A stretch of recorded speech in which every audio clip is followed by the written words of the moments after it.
Welcome, listeners, but take heed. We will say whatever we need to share our knowledge, thoughts, and joy, and even things that do annoy. Before we begin, please be aware, we have a tendency to swear. You have been warned, make no mistake, so join us now. We're for Fawkes' sake. Welcome to For Fawkes' Sake, a Harry Potter book movie compare and contrast podcast. I'm Ellen, and the Hufflepuff with a heart of gold in the chair to my left is Karlee. Thank you. That's so sweet. Yeah, well, I love you. I love you too. Now I feel like Aslan, heart of gold. But anyways, let's fly into the Phoenix flashback. Last week, we covered the first half of Chapter 4, Horace Slughorn, and the surprisingly similar corresponding film scenes. Harry and Dumble apparate their way to a British village. They stumble onto what looks like a murder scene. Dumble is quick to call Slughorn a phony when he noticed that there was a lack of dark markedness above the house. The movie and book line up fairly well, other than leaving out a very detailed conversation between Dumble and Harry as they walk. During episode 200, Magic, Karlee, Magic, our Potter pondering was, what would your security question be if you were a wizard in these dark times? And what is the answer? Hey guys, it's Jackson. I'm calling in my Potter Pondering for this week. If I were a wizard, and it was the troubled times of the Second Wizarding War, my security question would be, what breed of dragon did the heartstring in my wand come from? I'd only tell a few people that specific detail. Hi, this is Jessica calling in my Potter Pondering for this week, or what my security question would be. Maybe something along the lines of like my favorite TV show or like my favorite book. Or it could be like, how do you like to eat your pickles? And then if it's any other like response other than me saying like, ugh, I don't like pickles, then you would know it's not me because I hate pickles. Or you could also go down the rabbit hole of what's my favorite, like, Lord of the Rings scene or something like that. That would be an interesting one to try to figure out. Thank you so much for your responses. Our trivia question last week was, who is the Quidditch captain Slughorn mentions that made his shelf? The Quidditch captain that we actually learn about in the book and the movie was Gwynog Jones, captain of the Holyhead Harpies. Congratulations goes to Faye Squires. Yay! She's been popping up now and then to answer the trivia question, and this time she got there first, cutting off Callista's streak in the process. Will she be starting up her own streak? You never know. For now, let's dive into the second half of Chapter 4, Horace Slughorn and the corresponding film scenes. Chapter 4, Horace Slughorn, Part 2. Dumbledore stands up rather suddenly, and Slughorn hopefully asks him if he's leaving. Instead, the headmaster asks if he can use the bathroom, and a clearly disappointed Slughorn directs him to the second door on the left down the hall. Once Dumbledore leaves, there's a moment of silence before Slughorn stands. He gives Harry a look and crosses to the fire to warm his back, before abruptly telling Harry that he knows why Dumbledore brought him. Harry just looks at him and doesn't say anything until Slughorn tells him he looks like his father. When he begins to say he has his mother's eyes, Harry cuts him off to say it for him. Slughorn mentions that teachers shouldn't have favorites, but that Lily Evans was one of the brightest students he's ever taught, very vivacious and charming. He used to tell her she should have been in his house and would get very cheeky answers back. Harry asks what his house was, and Slughorn informs him that he was head of Slytherin. When he notices the look on Harry's face, he implores him not to hold it against him and figures he's in Gryffindor, like his mother was, as it usually goes in families. He then corrects himself to say not always, and brings up Sirius Black as an example, asking if Harry had heard of him and mentioning that he died a few weeks back.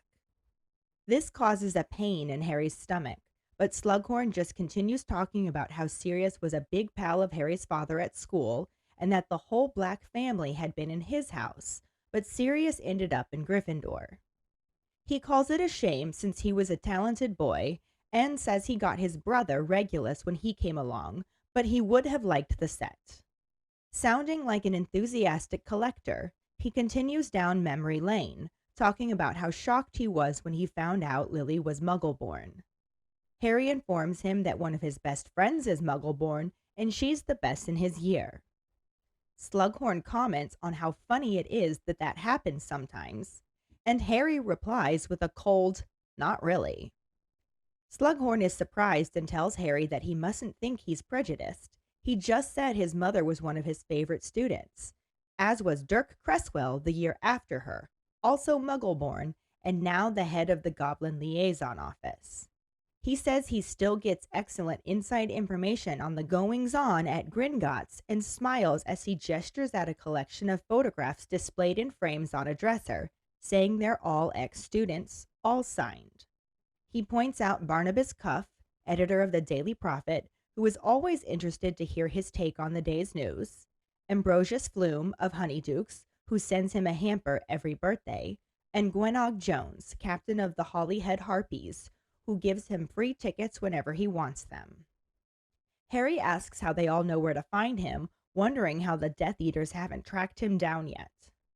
Slughorn's smile fades as he seems to realize that he's been out of touch with everyone for a year. He then shrugs and says a prudent wizard keeps his head down in such times, and that it's fine for Dumbledore to talk, but that taking a post at Hogwarts now would essentially be the same as declaring his public allegiance to the Order of the Phoenix, and he doesn't fancy the mortality rate. Harry finds it very difficult to sympathize with Slughorn, as he points out that he wouldn't have to join the Order to teach at Hogwarts, since most of the teachers aren't in it, and none have been killed, aside from Quirrell, who is working with Voldemort. As expected, Slughorn flinches when Harry says Voldemort's name aloud, but Harry simply ignores it and continues on to state that he figures the staff is safer than most, while Dumbledore is headmaster, since he's the only one Voldemort ever feared. Slughorn agrees with this and rationalizes that he might be a little safer closer to Albus. At this point, Dumbledore re-enters the room, and Slughorn wonders what took him so long. The headmaster confesses that he was reading the Muggle magazines, stating that he loves knitting patterns, before addressing Harry that he thinks it's time for them to leave. Harry jumps to his feet, but Slughorn now seems taken aback that they are going. Dumbledore says he knows a lost cause when he sees one, and begins to fasten his traveling cloak as Harry zips up his jacket. He then gives a farewell salute to Horace, telling him he's sorry he doesn't want the job, as Hogwarts would have been glad to see him back. He then mentions that, despite the greatly increased security, he will always be welcome to visit should he wish to. Dumbledore and Harry both say bye and make it all the way to the front door before Horace shouts after them that he will do it. Dumbledore turns to find Slughorn breathless in the doorway to the sitting room and reiterates that he will come out of retirement. Slughorn says he must be mad, but yes, and a pleased Dumbledore tells him that is wonderful and they will see him on the 1st of September. Again, Slughorn agrees, but as they set off down the garden path, he calls after them again that he'll want a pay rise. Dumbledore chuckles as they set off back down the hill and through the dark swirling mist and says, "Well done, Harry." Harry doesn't think he did anything, but Dumbledore clarifies that he showed Horace exactly what he stands to gain by returning to Hogwarts. He then asks if he liked him, and Harry isn't quite sure how to answer, since he seemed pleasant enough, but also came across vain and much too surprised that a Muggle-born should make a good witch. Dumbledore explains that Horace likes his comfort, as well as the company of the famous, successful, and the powerful, since he enjoys feeling that he influences them. He has never been the type to want to occupy the throne, rather he prefers the back seat, where there's more room to spread out. He would handpick his favorites for ambition or brains, sometimes their charm or talent, and had an uncanny knack for choosing the ones that go on to become outstanding in their various fields. He formed a club of his favorites, with him at the center, making useful contacts, and always reaping some kind of benefit in return. This makes Harry picture a large spider spinning a web around it, intending to entice large and juicy flies a little closer. Dumbledore explains that he isn't telling him this to turn him against Horace, or Professor Slughorn as they now must call him, but rather to put him on his guard, as he is undoubtedly going to try to collect him, Harry Potter, the boy who lived, or as they call him these days, the Chosen One. At these words, Harry feels a chill, remembering the other words he heard a few weeks back. Neither can live while the other survives. They are now level with the church they had passed earlier, and Dumbledore then stops walking and instructs Harry to grasp his arm again. Though Harry is braced for apparition this time, he still finds it unpleasant. They're now standing in a country lane where he can see the crooked silhouette of his second favorite building in the world, the Burrow. Despite the dread he had been feeling, the sight of it lifts his spirits, knowing he will be seeing Ron and Mrs. Weasley, who can cook better than anyone he knows. Dumbledore asks Harry for a few words in private before they part, and directs him into a run-down stone outhouse where the Weasleys store their broomsticks. Harry is a little confused, but follows him into the small space. Dumbledore lights his wand and tells Harry how pleased and proud he is of him for how he's coping with everything that happened at the Ministry. He tells him that Sirius would be proud of him as well, and also mentions how cruel it is that they had such a short time together. Harry nods in response, then manages to say that it's hard to realize Sirius won't ever write him again. His eyes begin to burn, and Dumbledore gently says that Sirius represented a lot that Harry had never known before, so the loss is devastating. Harry's voice becomes stronger as he replies that while he was at the Dursleys, he realized that he can't shut himself away. Sirius wouldn't have wanted that, and life is too short. He knows he could be next and wants to take as many Death Eaters with him as he can, and Voldemort too if he can manage it. Dumbledore gives Harry an approving pat on his back, saying spoken like his parents' son and Sirius's true godson. He then changes the subject, bringing up all the reports in the Daily Prophet about their adventure in the Hall of Prophecy. Harry comments on how everyone knows that he's the one, but Dumbledore cuts him off to reassure him that they are the only two people in the world who know the full contents of the prophecy, though many have guessed correctly. He figures that Harry hasn't told anyone about what the prophecy said, and when Harry confirms this, Dumbledore tells him that is wise on the whole, but that he should tell his friends Mr. Ronald Weasley and Miss Hermione Granger, as it does them a disservice to not confide something this important to them. Harry starts to say he didn't want to worry or frighten them, but Dumbledore already understands his reasoning and explains that it is likely more that he doesn't want to admit that he himself is worried and frightened. He tells Harry that he needs his friends, as he already said Sirius wouldn't want him to shut himself away. Harry doesn't respond, but Dumbledore doesn't seem to need an answer, and merely continues with a different though related subject, telling him that he wishes Harry to take private lessons with him this year. Harry wants to know what he will be teaching him, but Dumbledore keeps his answer pretty vague. When it is clear he's not going to go into any more detail, Harry asks if he will still have occlumency lessons with Snape. Dumbledore corrects him, saying Professor Snape, but also says he will not, agreeing that the lessons were a fiasco. Harry laughs and figures he won't be seeing much of Snape from now on, since he won't be allowed to continue potions unless he gets an outstanding in his OWL, and he knows he hasn't. Dumbledore tells him not to count his owls before they're delivered, and mentions that they actually should be later today. He then gives Harry 2 more directives before they part. The first is to always keep his cloak with him at all times, even within Hogwarts. The second is that the Burrow has been given the highest security measures the Ministry of Magic can provide while he stays there, measures that have caused some inconvenience for Molly and Arthur, and it would be poor repayment if he risks himself while he's staying with them. Harry says he understands, and Dumbledore opens the door to the broom shed, saying he sees a light on in the kitchen, and that they shouldn't deprive Molly the chance to deplore how thin he is. The movie starts out just after everything destroyed in the house is back in its place. Dumbledore says, "That was fun," and asks Horace if he minds if he uses the loo. Horace says, of course, and as Dumbledore walks away, he also says that he knows why he's there, and the answer is still no. He insists it is absolutely and unequivocally no. Then, after an awkward pause, looks at Harry and tells him he looks very like his father. Before he can tell him how he has his mother's eyes, Harry says it for him. Slughorn begins to talk about how lovely and bright she was, calling it more impressive since she was a Muggle-born. Harry responds that one of his best friends is Muggleborn and she's the best in the year. This makes Slughorn a little defensive as he insists that he isn't prejudiced and calls Lily one of his absolute favorite students. He points to a framed picture on display with others, saying she's right there in the front.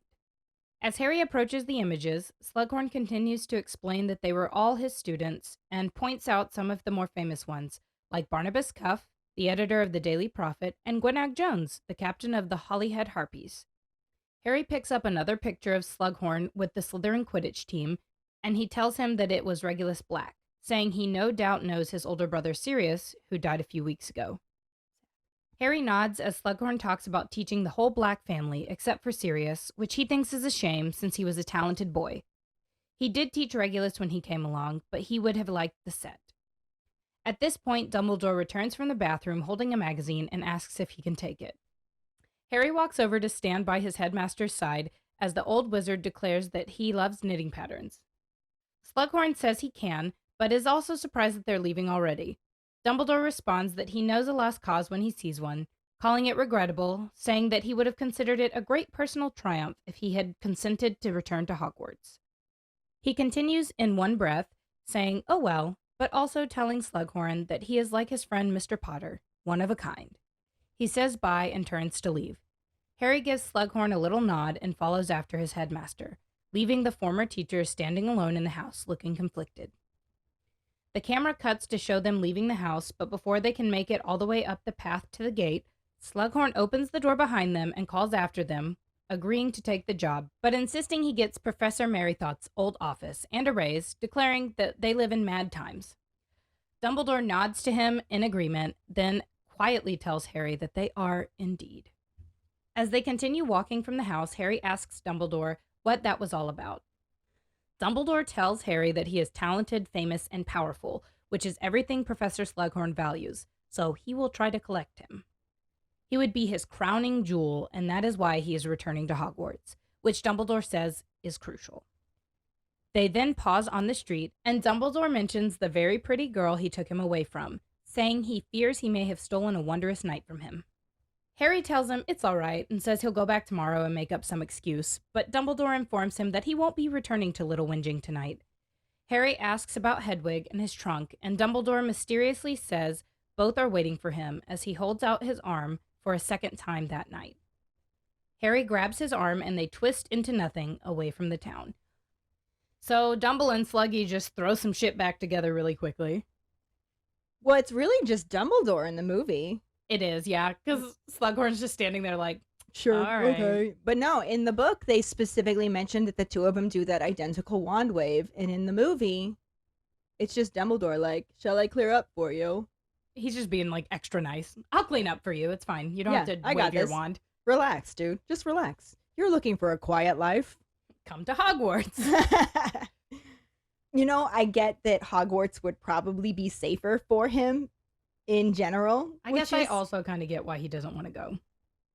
I mean, as teachers, I would want to go there personally. well, yeah, but I'm just saying as teachers, we know that that shit is not peaceful. True. Also, living with your students would be rough. So you have to do like night duty and stuff like that. Oof. I would not want to be at a Boarding school. No. Not unless there was like a night staff. Please don't wake me up. I'm tired. right. Blech. It's like, no, absolutely, I will do night duty, but you better not give me any classes that following day. I feel like y'all have magic. Just put like a magical barrier up and then go to sleep. Yeah. Nobody can leave the common room. You Swoosh. know that you'd have students that could figure out a way around I'm that sure. shit, though. Fred and George. Absolutely. So in general, especially when we're cutting in the middle of a scene and picking it up exactly where we want, we can make things line up pretty well. But in general, these line up pretty well. They do. They do. very It much. helps when you're coming off of the first half of the chapter and movie section that are pretty spot on, aside from missing details.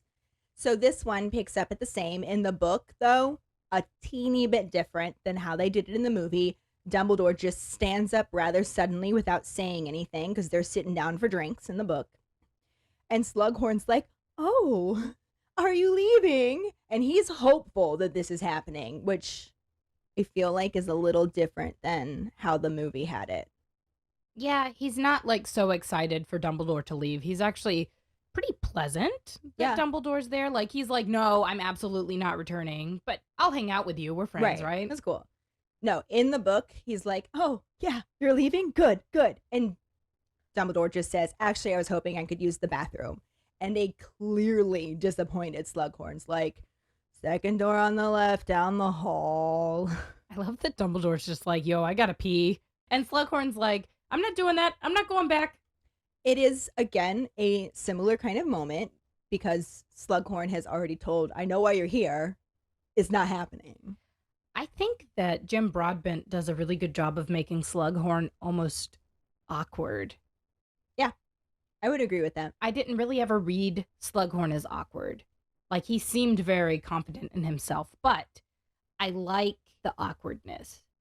I feel like in this moment, though, he is a little bit awkward. A little bit. He's very uncomfortable with Dumbledore being in the house.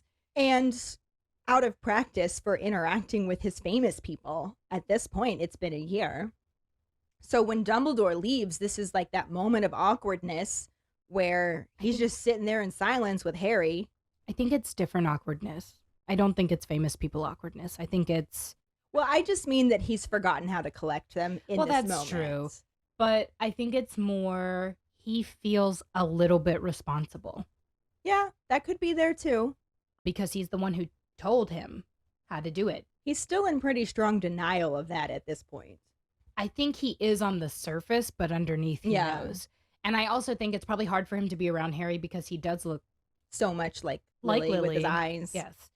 Which is what they bring up now, because after this moment of silence where he's just like, I don't know what to say. Let me say you look like your mom. Yeah, well, he goes and like warms his back in front of the fire. So now he's basically standing next to Harry, but still not talking to him. And then he just abruptly goes, you look like your father, except for the eyes. And then in both the book and movie, we have Harry cut him off to say, yeah, I have my mother's eyes. I may have heard that once or twice a minute. I expect you'll tire of hearing this. Yes. As our goddaddy would say. Yeah. Anyway, in the book, Slughorn specifically says that teachers shouldn't have favorites, but Lily Evans was one of his. She was so bright and vivacious and charming, specifically saying that he used to say she should have been in his house and then would get very cheeky answers back. And I'm pretty sure Harry already knows the answer to this question, but he says, what house were you? And learns that Slughorn was the head of Slytherin. He says something like, oh, don't hold that against me. Yeah, because Harry gets a look on his face like, oh. Yeah. Ew, Slytherin, ew. And Slughorn is asking him not to hold it against him, says, but I bet you're in Gryffindor. It usually goes in the families. And Harry nods, but he automatically corrects himself to say that it doesn't always, and brings up, of all people, that Harry wants to hear about, Sirius Black. And says, you've probably heard about him. He just recently died. I mean, I know he doesn't know, but dude. Does he not know? Does he not know? I'm very intrigued because he knows so much about Lily. I assume that he would have been invited to James and Lily's wedding. He doesn't know that Harry knows, is what I mean. Oh. He's been out of the loop for a while at this point. I guess, yeah. So. He's been out for about a year, but... And it's not like it was widely known that Sirius and Harry had a relationship at this point. Oh, okay. Yeah, I get you. And of course, the moment that he mentions Sirius, it feels like Harry's been stabbed in the gut. And Slughorn is pretty oblivious to this because he's just now blabbing away about how Sirius was a big pal of Harry's father in school and the whole Black family had been in his house, but Sirius had ended up in Gryffindor. He calls it a shame because he was a talented boy, and then mentions that he got his brother Regulus when he came along, but he would have liked the set. So I'm intrigued because when he says this, he says that he didn't get to teach Sirius. Well, in the movie, he specifically says teach. In the book, he says he wasn't in his house. So I feel like that was just mistranslation to the movie because he would have been his teacher. He would have been his potions teacher. I would have assumed so. That has always confused me because I'm like, unless they had two potions teachers and Slughorn only taught the like Newt level. Which I doubt. Maybe not. I mean, it's possible. At some point, Hogwarts might have been staffed like a normal school and have Maybe. 2 teachers, like how they're doing divination, where Yeah, different grades, Yeah. different strokes, Yeah. different folks. different strokes, different folks. All right. But I think that this was actually just a mistake on the movie's I part. bet. Because that happens from time to time. So Sirius comes up in the movie too. It's a little bit different. This part in the movie always makes me sad when he's like, oh, no doubt you know about his brother, Sirius. And he just gets like a stab. Harry picks up the picture. He's looking at Regulus. He doesn't know it's Regulus at that point. But Slughorn says, that's Regulus Black. He is brother Sirius. He just died a few weeks ago. You've probably heard of him, yeah. It's very similar. They got there in the end, just a different lead-in. And then there's like that other jab when Slughorn's like, oh, and that's your mother. And Harry gets to see his mom, who does not look 16. She looks 40 in the picture, but whatever. It's fine. And he sees his little teenage mom being a Lily. Aww. And it's a little sad. But I also did specifically note that Slughorn is very much more awkward than he is in the book.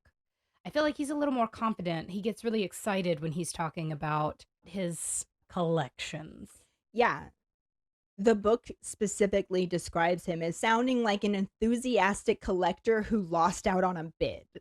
Yes, especially when he's talking about how he didn't get serious. Right. So I feel like the movie, he got more awkward at this point, which I don't think is an issue. I like both playing out because I do feel like if you're talking to somebody about their mother who is dead, then you are Their father, who is dead. yeah, And their godfather that I assume you know was their godfather, who is also dead.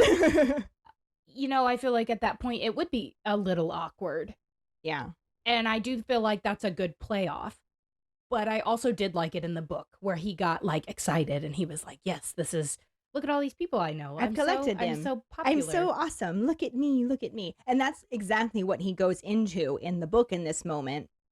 Because now that he's all caught up on the people that he's taught, Lily and then Regulus, and wishing he had Sirius, he starts reminiscing about those times, essentially, starting with the fact that how shocked that he was when he found out that Lily Evans was Muggle-born, because she's so talented, he wouldn't have expected that. And Harry just flat out goes, one of my best friends is Muggle-born, and she's the best in my year. Listen, Harry being there for Muggleborns, you go, baby. That's my boy. I That's do how love it should be. Yeah. And I don't like that Slughorn is like, oh, don't think I'm prejudiced. Yeah, in the book, he specifically says, funny how that sometimes happens. And Harry is like, not really. I love it. He And- really is there. Yeah, and Harry is like, I don't really know if I like this guy. Yeah. Yeah. Questionable. I'm not at really this sure point. you're supposed to like him. I feel like he's a anti-hero. Is that what Yeah. kind of See a that? little Yeah. anti-hero-y at this point? He He's gets definitely better. one out for himself, though. Yes.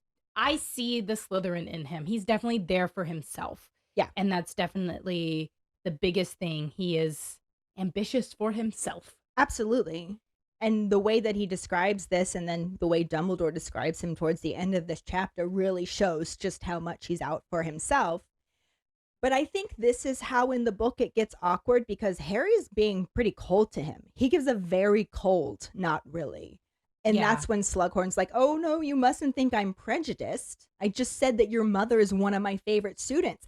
And then there was Dirk Cresswell the year after her. He was also Muggle-born, and now he's the head of the Goblin Liaison Office. This is like when people say, I'm not racist, I have black friends. It's very similar. I'm not prejudiced. I liked this Muggle-born student. She was one of my favorites. And I liked this Muggle-born student. He was a good student. Plus, now It's cherry he gives picking. me excellent inside information about the goings-on at Gringotts. And at this point, he gestures over to his display of all of the framed photographs that we already have seen in the movie. He points out Barnabas Cuff, That's a ping to the movie. right down to the fact that he's the editor of the Daily Prophet, Indeed. saying that he's always interested to hear his take on the day's news. What we didn't get in the movie was a mention of Ambrosius Flume, who runs It's a cute Honey name. Jukes, right? I love it. Saying he sends him a hamper every birthday. It's a lot of candy. So I don't think it's like laundry hamper size, but Hey, send me a laundry hamper of candy. right? We have a P.O. box now. Send us a laundry basket of I don't candy. know that it's going to fit in our P.O. box. It's a small one. It's fine. And then he also mentions Gwenog Jones, captain of the Holyhead Harpies. Which he also mentions in the movie, and that was our trivia question. Yep. And he specifically says in both that she gets him free tickets whenever he wants them. Does he say in the book, but I haven't been to a match in a long time? No, he doesn't, because it's actually Harry who says, how do they know how to find you?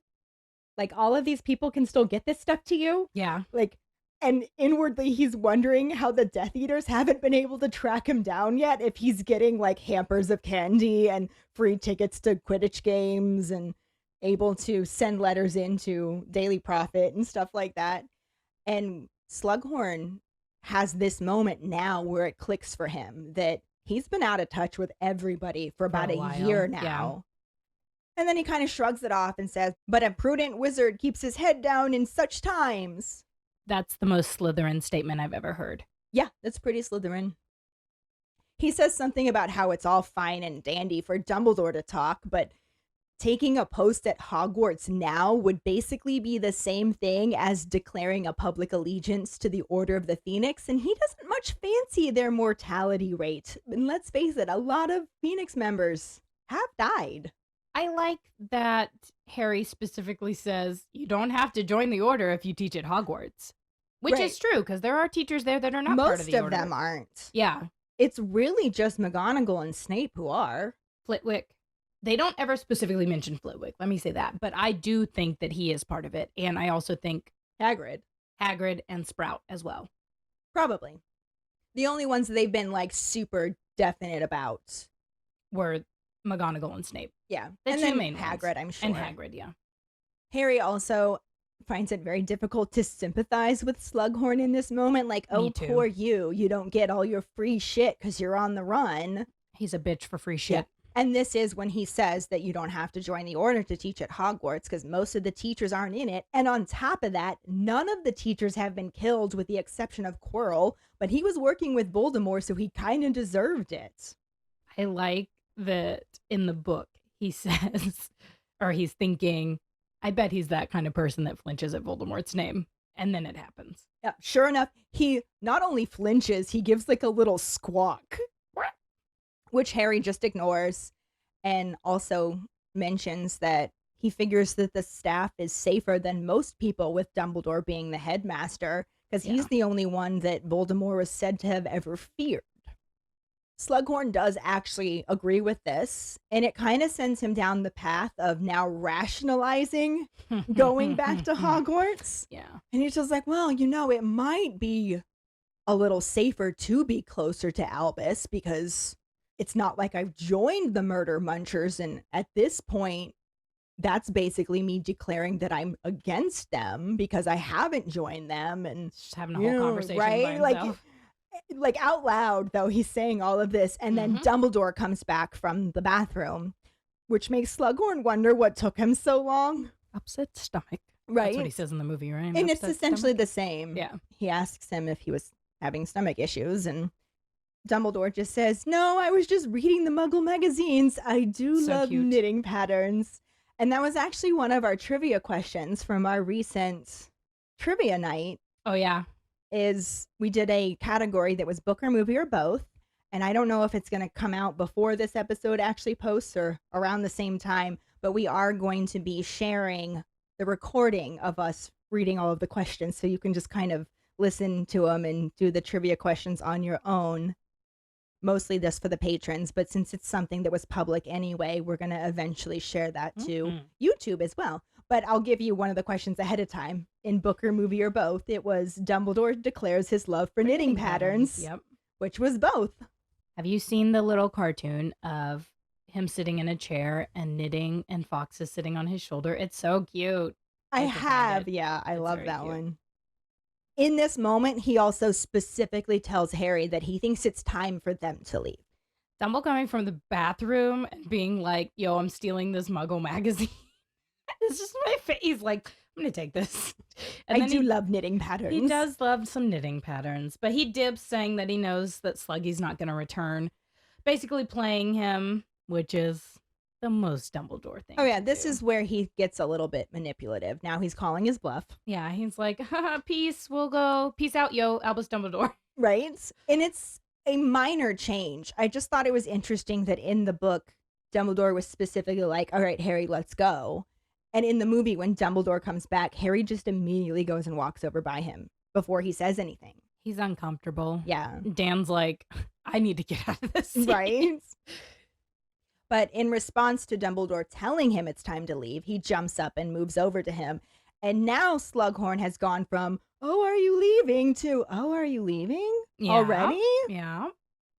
And Dumbledore says that he knows a lost cause when he sees one and makes a show of fastening up his cloak while Harry zips up his jacket. And then he actually, with his good hand, salutes Horace, says, sorry that you don't want the job. Hogwarts would have been glad to see you back. Then the little extra manipulation here. Despite the greatly increased security, you will always be welcome to visit Hogwarts should you wish to. Just a little like, hey, it's safe. Greatly increased security. You'd be safer here with me. You really should change your Wouldn't mind. have to move a million times. Right? That sounds so exhausting. I know I said that in the last episode, but it sounds so exhausting. Then Dumbledore says goodbye and Harry says bye, and they make their way to the front door. It's open, they're almost out of it, and then Horace shouts after them that he'll do it. And when Dumbledore turns around, he's like standing in the doorway to the sitting room, just like panting, like, all right, I'll do it. And Dumbledore says, you're going to come out of retirement and come teach at Hogwarts. Slughorn responds that he must be mad, but yes. And Dumbledore is so pleased. He says, that's wonderful. We'll see you on the 1st of September. In the movie, it's like 10 seconds of thought, and he's like, I'll barrel down the stairs and tell them that I'll take the job. And you hear like stuff falling in the house, and the door slams open, and it's like, oh, hey, yeah, I'll do it. But you have to give me a bigger office and a raise. He does ask for the raise in the book as well. He doesn't ask for the bigger office. He doesn't ask for Mary Thought's office, which at least they picked a professor that actually used to be at the school if they were going to add that into the movie. Yes. He just says that he wants the pay raise. What's really funny to me is in the book, Dumbledore just chuckles and doesn't ever agree to it. Whereas in the movie, he does give the little nod, but I'm sure he got his pay raise. I'm sure. Mad times we live in. Right. Mad. They make their way back down the hill, and Dumbledore just says, well done, Harry. And Harry's like, I didn't do anything. Right, what did I do? Dumbledore explains that he helped Horace see exactly what he will gain if he returns to Hogwarts.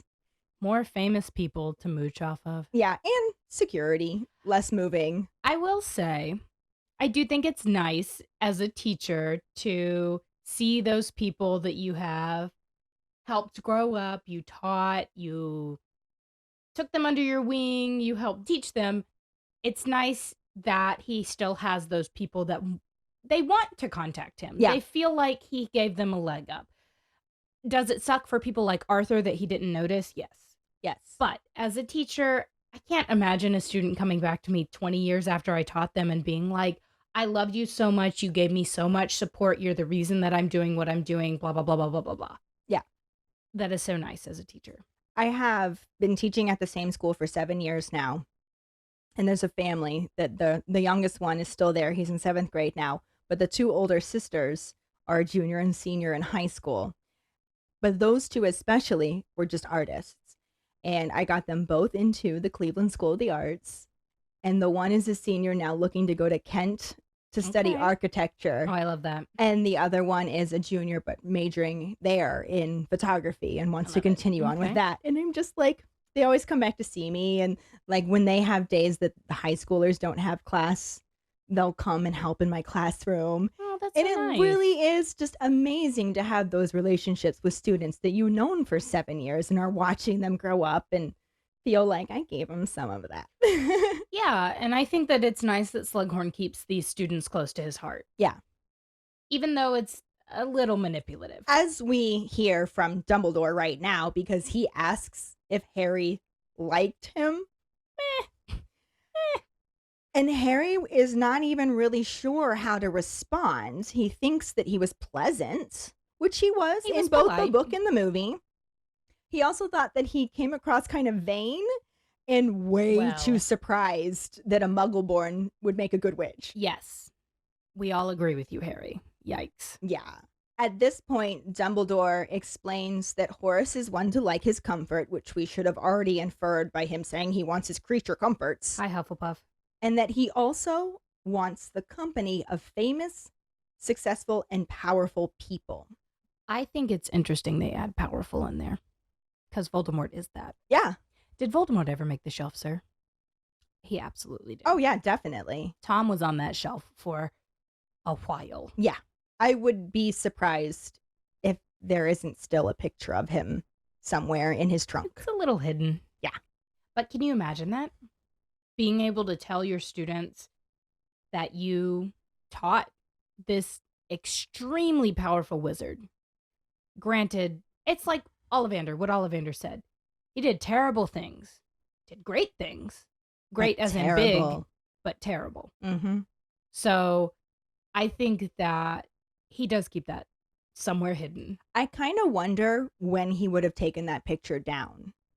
Was it when he asked didn't? about Horcruxes? Because I would have, but I don't think that that's when he did it. I don't think so either, because he initially answered the question and it wasn't And he later just kind on. of pretended like it was Yeah. normal. Yeah. He didn't modify that memory until later. So was it when he didn't live up to his potential and took on a job at Borgin and Burke's? Or was it Ooh. later on when he really started to show the Dark Wizard side? I think it would be when he started to show the Dark Yeah, Wizard it's side. interesting to think when that would happen. Because maybe, I think about this a lot, because you can do a lot, especially if you work for a shop like Borgin and Burke. You can do a lot. You can be that person who, he can be a collector, just like Slughorn is, but a collector of rare pieces to sell to other people. If he came across something rare and priceless and gifted that to Slughorn, he still benefits. Yeah, so I definitely don't think he would have taken him off Yeah, as soon as, maybe I think later. it would have been when the dark side started to show itself. Wow, that was very Star Wars of me. Yeah, but I think that's a good pondering. Yeah, it'd be neat to know our keeper's thoughts on that. So one of the things that Dumbledore really stresses about Horace Slughorn is that he's never wanted to be the one in power. He prefers to stretch out in the back seat and manipulate those in power, though not necessarily in a Voldemort-esque way. right. It's just like, I want to feel like I've influenced you and therefore also benefit from it. So he would handpick his favorite students for their ambition or their brains or their charm or their talents, and truthfully had an uncanny knack for choosing the ones that went on to become somebody really important or powerful or well-known in their field. But also had an uncanny knack for leaving people out, like Neville. Yeah, Sometimes you don't see the untapped potential because you don't take the time to. right. He definitely overlooked a lot of wonderful, powerful, I mean, Arthur talented, and Molly sound so sad and when worthy she says that. wizards, And right? worthy wizards, yes. But these are the students that he used to form a club. He was the center of it, so he would put them all in contact with one another, contact with former members, and How very Illuminati of him. right? But then it was just a way for him to get some kind of benefit from it. And I love the fact that this makes Harry picture a fat spider weaving a web, trying to attract juicy flies to come closer. I see it. Yeah, it's a great description for Slughorn. Dumbledore then goes on to explain that he's not saying all of this to turn him against Horace, or Professor Slughorn, as he now must be referred to by, but that he wants to put Harry on his guard because no doubt he's going to try to collect him. He is Harry Potter, the boy who lived, or, as they call him these days, the Chosen One. But I am the Chosen One. When Dumbledore says this, Harry kind of gets a chill, completely unrelated to all of the mist in the air, all of the Dementor Blah. jizz. It's because it makes him remember the end of the The prophecy. prophecy. Neither can live while the other survives. And that's what's making him a collectible. Not a great existence. I also think it's a little weird. I know as a teacher, you do have those students. I would never think of my students as collectibles. And I know that's how Horace views his Oh, students. absolutely. And that's so weird. I mean, I am not going to pretend like I don't have favorites. No, I do. Absolutely. But they're not ones that I collect. They're just the ones that I enjoy being around, not just as my students, but as people. Yes. The ones that I have the opportunity to get to know and appreciate. And I think that's his thought process too, but he uses the word collect a lot. I don't know that that's his thought process. I think it's really a way for him to remain relevant even as he gets older. It keeps him in the center of his web. It's his way to be immortal. Yeah. Well, Is he that much different than Voldemort in that sense? He's just not evil about it. Well, he allows himself to form relationships with people. Voldemort does not. Yeah. So a little different. But yeah, I get where you're coming from. So at this point, they stop. They're right by that church they had passed earlier. And Dumbledore says, all right, this is good enough. Take my arm again. And Harry's ready to apparate this time, but he still doesn't like it. But now they find themselves standing in a country lane where he can see the silhouette of that crooked building that he refers to as his second favorite building in the world. The The Burrow. I love it. That's where the movie section cuts off, right when he ends up in the marsh. Right. And I'm like, oh, that was rude, Dumbledore. You just like drop and run. Bye. Which is interesting because in the book, it goes on a little bit further. It does. I was actually looking and seeing that it goes on quite a bit. Yeah. Because even though he was feeling all of that dread, especially after being reminded of the prophecy, the sight of the Burrow lifts his spirits a little bit. He knows that he's about to see Ron. He knows that he's going to see Mrs. Weasley, who he specifically thinks of as the person who can cook better than anyone he knows. He's just like, I'm going to eat right. I'm going to eat right. I'm looking forward to a real meal. Damn it. God, I would be so hungry. He did so much tonight. I know. But before he can go to the Burrow, Dumbledore says that he wants a few more words with him in private and then leads him to a rundown stone outhouse that the Weasleys use as their broom shed. I love it. And he just like opens the door and like, after you, and just like goes into this, or he opens the door and goes into this really small space. It's like smaller than a cupboard. Harry should feel right at home. He's a little confused, but he follows him in. And when Dumbledore lights his wand, you can just see that there's spiders everywhere. Not so much the Fawkes. It gets mentioned a couple of times, but does.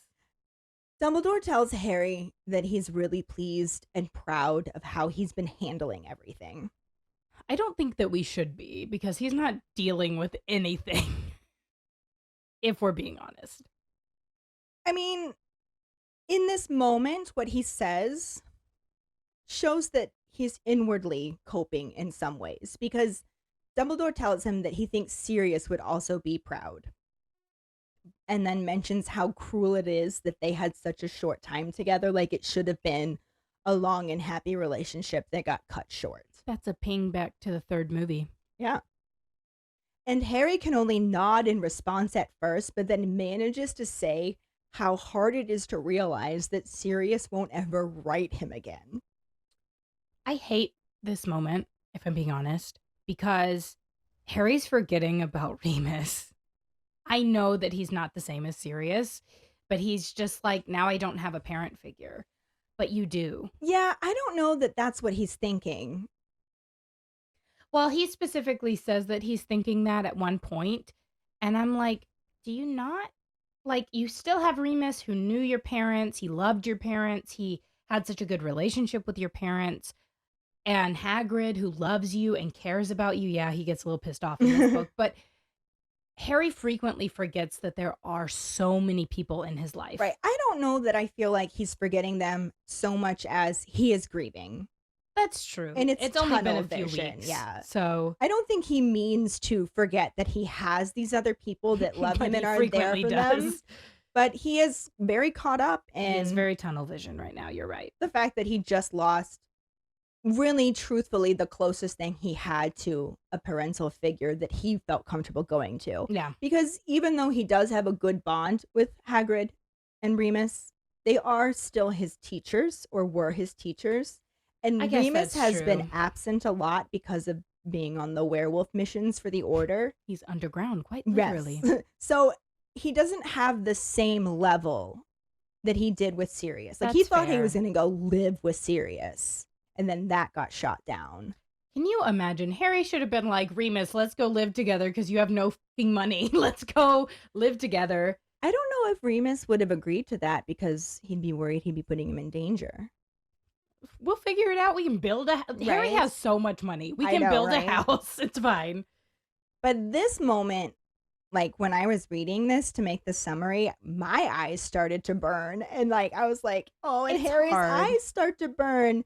And that's when Dumbledore says that Sirius represented a lot that Harry had never known before. So naturally, that loss is devastating.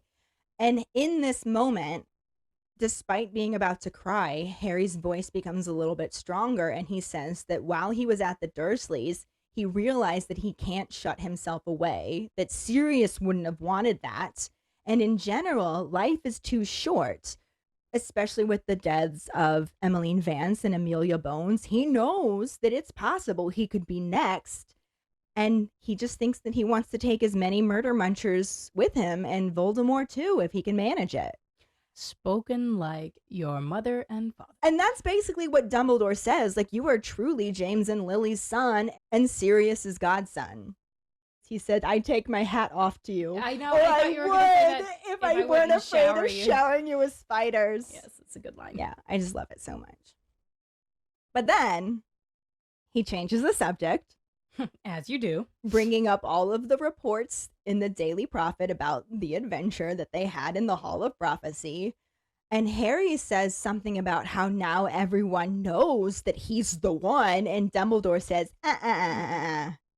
no. I think they know. There are two people in the world who know the full contents of this prophecy, and both of them are standing in this spider-infested broom shed. I love that that's what he says. He does mention that there are many people who have guessed correctly, but they don't actually know. And he assumes that Harry hasn't told anybody about what the prophecy really said, which I'm Harry... actually really surprised that he hadn't told Ron and Hermione. I don't think he There could was bring time? himself to say it out loud. Maybe not. He had a lot to process that night, so. Yeah, and he doesn't tell him. We know that. He confirms this for Dumbledore, which Dumbledore says is wise on the whole, but he thinks he should tell his friends, Mr. Ronald Weasley and Miss Hermione Granger, in case So formal. Harry wasn't sure who his friends were. You have no friends. Right? And he specifically mentions that it's a disservice to not confide something this important with his best friends. I agree with that. And then Harry starts to say that he didn't want to, and he gets cut off because I think Dumbledore already gets it Mm-hmm. because he's Dumbledore and he's been in similar situations. Oh, boy. So Dumbledore says that worry them or frighten them, or maybe admit that you yourself are worried and frightened. I'm telling you, Wizarding World needs some mental health care because Harry should be able to admit to himself that yes. he's scared. I It's mean, scary. It is scary, but I think a lot of people struggle with that in the moment. I It's think new, it's fresh. maybe it's just because I'm a Hufflepuff, but I really don't struggle with it. I don't so much either, but I'm secondary house Hufflepuff, so Dumbledore tells him in this moment that he really needs his friends. And using his own words, he points out that Sirius would not want him to shut himself away. True. Harry doesn't really have a response for this, but it also doesn't seem like Dumbledore needs a response to this, so he just kind of moves on. Different but slightly related subject, telling Harry that he wishes him to take private lessons with him this year. This is also a really good conversation. Yeah, and I don't understand why this couldn't have been included. Even if they did it before they apparated and still had him drop Yeah. in the marsh. Like, why would they not Yeah, Dumbledore fucks off preemptively. so fast in the Yeah. movie, and in the book, he's like, we're going to have a whole heart-to-heart right here. And in the book, he walks him all the way to the door. He Like, does, he and he ensures says, his "Hello." safety. Yeah. Right. So Harry wants to know what he's going to be teaching him, and, you know, Dumble just dumbles and says, oh, a little of this and a little of that. Oh, my God. And Harry just kind of waits. And it becomes pretty Nothing. clear pretty fast that he's not going to go into any more detail. So he instead asks if that means he'll still have occlumency lessons with Snape. And Dumbledore says no. And Harry This says, is the best line. oh, good, because they were... A fiasco, to say the least. Yeah, and I love that he trails off not wanting to use the To be word of rude, what yeah. he really feels. And Dumbledore's like, I'll finish it. They Yeah. were a I think fiasco would be is a good word to use here. And this makes Harry laugh. But he also says that he probably won't be seeing much of Snape from now on, since he won't be allowed to continue potions unless he gets an outstanding in his OWL, and he knows that he hasn't. I love this wizard phrase. It's so cute. Dumbledore. Don't count your owls. Yeah, don't count your owls before they're delivered, which then makes him realize that they should actually be delivered later today, so he's going to get his OWLs later that day. Before they part, he gives Harry 2 more directives. The first one being keep his cloak with him at all times, even within Hogwarts, which every single time I read this, I think about the fact that he has to send him to get his cloak from his trunk before they go off to the cave. Anyway, we'll talk about that when we get there. Oh, yeah. Yeah, ding dong. Okay. The second is that the Burrow has been given extreme security measures while he's staying with them, like the best that the Ministry of Magic can provide. And these measures have caused inconveniences for Molly and Arthur. Like, they're going through their mail, they're doing all of this other stuff. They have to, sad. like, walk all the way outside of their house just to be able to apparate to go to away, work yeah. and shit like that. And Dumbledore specifically says, So don't be a shit. basically, but he's like, they're happy to do That you're this, doing to it, put up yeah. with this, because your safety is important to them. So don't fuck it up. Rude. Like, it would be poor repayment if you risk yourself while you're staying with them, is what he says. But Harry says that he understands, and Dumbledore opens the door to the broom shed, notices the light on in the kitchen, and says, let's not deprive Molly any longer of the chance to deplore how thin you are. I love it. And that Which is is where the true. chapter cuts off. Oh, sweet butterbean. This is a good chapter. Yeah, we didn't get any new actors to talk about because we talked about them last week, but Other than the last little chunk, which is important information, but other than the last little chunk, I think that they do a good job of lining it. yeah, this section was great. I just really missed this conversation between them. Yeah. And I really did not like the fact that they just drop him there and we don't And see he fucks Dumbledore off. walk He's just like, him "Bye." all the way there to make sure he's safe. Because it's the same thing along with Harry just wandering around train stations. Yeah, Voldemort really could have killed you at any time. It's fine. And that'll bring us to our Potter Pondering, which is, do you think that Slughorn had Tom Riddle's picture up on his display? And if so, at what point do you think he took it down? Find the post on our Facebook page and share your thoughts. Or call us at 216-526-6792 and leave your response as a voicemail. Make sure you start off telling us your name and then go into your answer. Don't forget you can also stitch your response on TikTok. We really look forward to reading, hearing, and seeing them. That will bring us to this week's wizarding word, which is the Cursed Child will be coming to tour in North America. All we know so far is that it will launch in September of 2024, and the dates and venues are still to be announced. We've signed up for the newsletter, so we'll keep you posted as we get more updates. You can sign up for a newsletter as well at tour.harrypottertheplay.com. I really hope it comes to Cleveland. Since we have the second largest theater district in the country after Broadway, I think there's a good chance. I hope so. Then we'll be able to go see it. Right? It'd be so awesome. That would be really good. This week's trivia question is, what does Molly like Arthur to call her when they're alone together? The first one who responds with a correct answer in the code word #NoOneShouldKnow will get a sticker. Another way to get a sticker is to rate and review us through iTunes.